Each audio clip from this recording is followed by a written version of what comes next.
Hello, Fox Body Mustang fans. So I guess that would be XLT Off-Road Bear. This video is for you, buddy.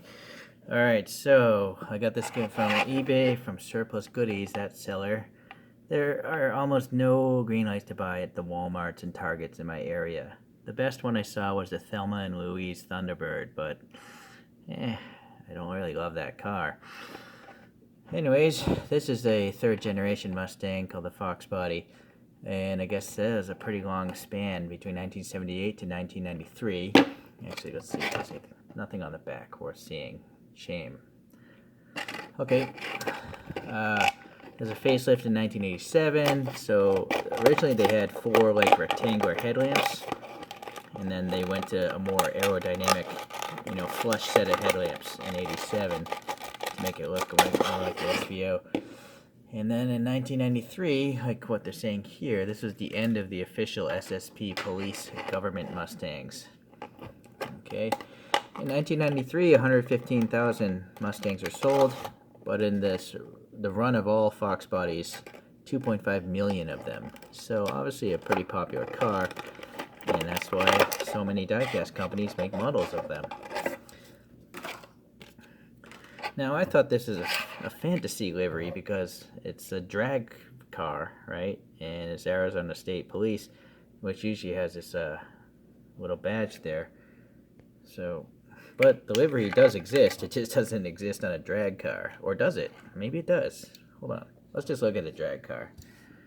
If you do a search for like 93 Mustang drag, the first video that pops up is like a 1700 horsepower Mustang, which would obviously be pretty crazy. Now, let's look at the hood. Yeah, see the hood on this, although it looks like it's coming up a little bit, it also looks like it's going down a lot, so there's a big crevice right there. So this image is maybe not the best, but the livery looks good.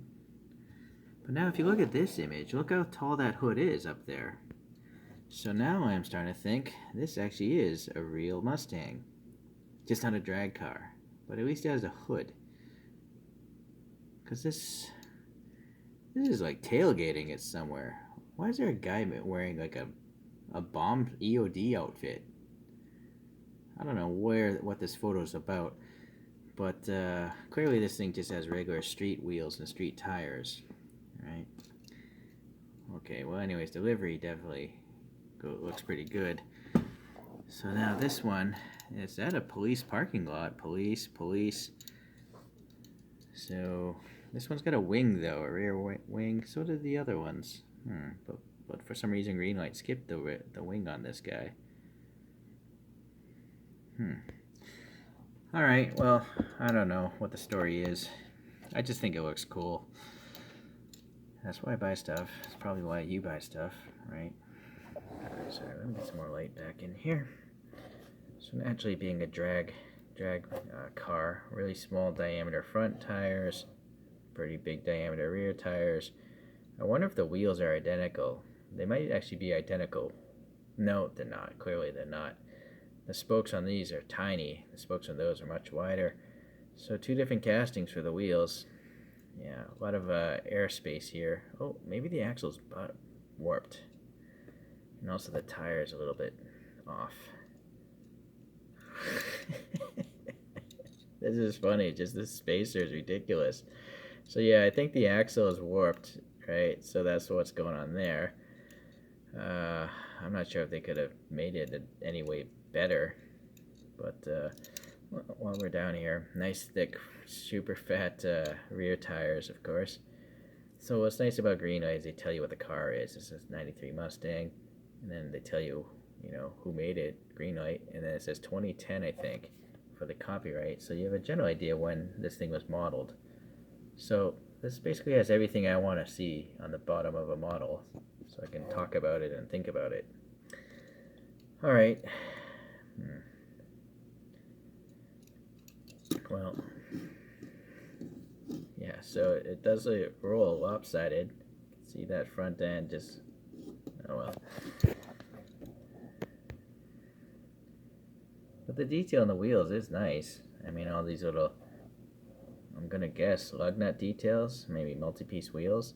The printing is very nice and crisp on both tires, and the tires are very rounded, right, front and rear, so it looks like there's air in them, so I like that. And then I like that all this graphic work is tampo printed. It's actual paint, it's not a decal. We have a Cobra logo there. Interesting. So the blue stripe has some silver going on it as well, top and bottom. These red and yellows also are surrounded by silver. The Arizona is legible. State Trooper is legible. Department of Public Safety, maybe? So that's pretty good, bearing in mind this is the tip of a dental pick here. Door handle also has detail here molded in, very nice. Recesses. Panel gaps seem okay. The side windows here, black paint, and same on the clear plastic part of the window as well. This side window is non-existent, which is great because you can see the interior better. Some sponsorship stuff. Going to the back, nice clear lenses here, some white for the backup so they're a little chipped off. Nice to see something on the license plate. You know what? That matches the rear photograph I pulled up, 672DF. So they modeled that rear photograph car, but sadly they skipped the rear wing. Okay, highway patrol, and this is interesting. The lock back here is actually a recess. It's not a protrusion. This might be the first one where I've seen it go inwards instead of outwards. It's like a belly button. Okay, bobbondurant.com. I think it's a racing school. The Ford badge here, is it legible? Yes, it is. So very nice. Alright, police light bar. Ooh, it's a little crooked. It's definitely crooked. I like that it's all translucent in different colors. You know, just unfortunately it's crooked. So whatever fixture is too loose. Alright, so some casted into the metal wiper blades, and they're too short. You know, the wiper blades aren't that short. They would only sweep that much, right? I don't know why they wouldn't mold these a little bit longer. Maybe they're afraid that the paint might, I don't know, it's weird. This could easily be longer, so could that, and it wouldn't make any difference to the molding process, I don't think, or the painting process. Correct me if I'm wrong, though. I don't make models like at a factory, so I'm going to assume this hood opens. And it opens the traditional way.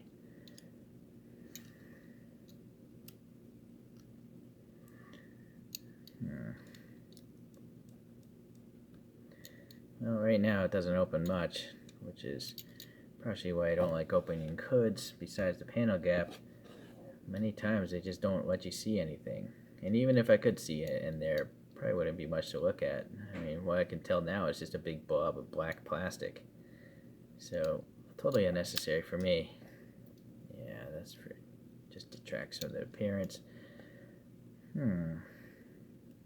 What's going on here? This is weird. The headlights are clear plastic, but then they painted the outside of them. So that defeats the purpose of having a clear plastic headlight. They should paint the inside surfaces so it actually looks like a clear piece of plastic with a reflector behind it, right? I don't know why they chose to do that. It's very strange. It's a really poor decision. Totally defeating the reason why you have these clear parts. Okay, anyways, Ford logo, I guess, is probably legible like the front. I don't know if I actually just added that blue or if it came there. Alright, it does shut. The hood shuts pretty nice. I do feel like maybe there should be black paint down there. Right? This whole radiator inlet. I don't know. I can't tell. Alright. Now the interior. See, sadly, Greenlight press fits their stuff together like Hot Wheels. So I gotta find the good old flashlight.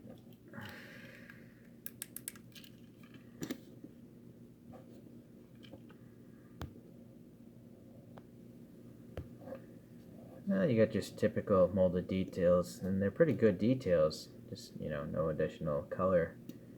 But I'm pretty sure, being a police car, it probably just had a black interior anyways. It looks like the photographs, maybe it did. But it'd still, you know, be nice if they maybe if it was gray, you could actually see a little more of the interior without a flashlight. You got that shifter. It's like a Hurst shifter or something, right? It's like a T or something. It's not a... It looks like a, you know, an airplane control. The moving like 4 airplane engine controls at once instead of a regular shifter. So I think that's pretty cool. It's just something different. Alright. Well, there's actually now noticing some silver on the back of the side mirrors there. The mirrors are casted in and all that, but nice little touch there of adding some silver paint there. We gotta remember, Greenlights are relatively expensive, I think, $6-7. So that's a lot of effort on their part. So what to compare to? Luckily, I've been binging on US brands, which generally tend to focus on US cars. So Greenlight themselves has put out this other Mustang. It's the 1969 Boss 429. Okay. And then they have the John Wick Eleanor. That's a Greenlight as well.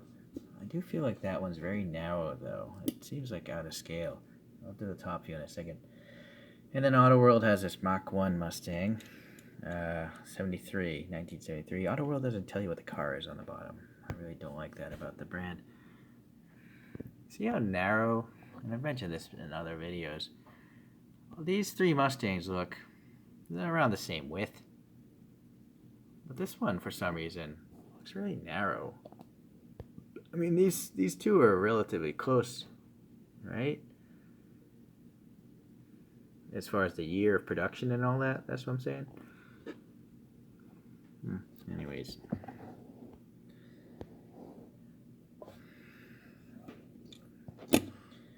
Spin go round. Center that on this thing. Let's get it started.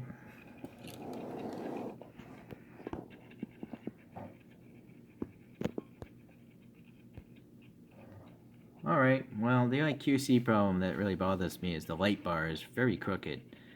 But all the other tampo printing and stuff seems good enough. It's almost perfect. The tail light's missing a little bit though. And then I do like the wheels and the tires. Greenlight's usually pretty good with their wheels, and one can't say much about the tires, so they're really horrible with the white walls. But the wheels are always pretty good for me. Okay, so that's it for today's Greenlight show. It was interesting to learn this is actually a real vehicle in real life. So, and they managed to copy most of it. So, I will continue to buy Greenlight. I like the subjects that they do. Alright, thanks for watching. See ya.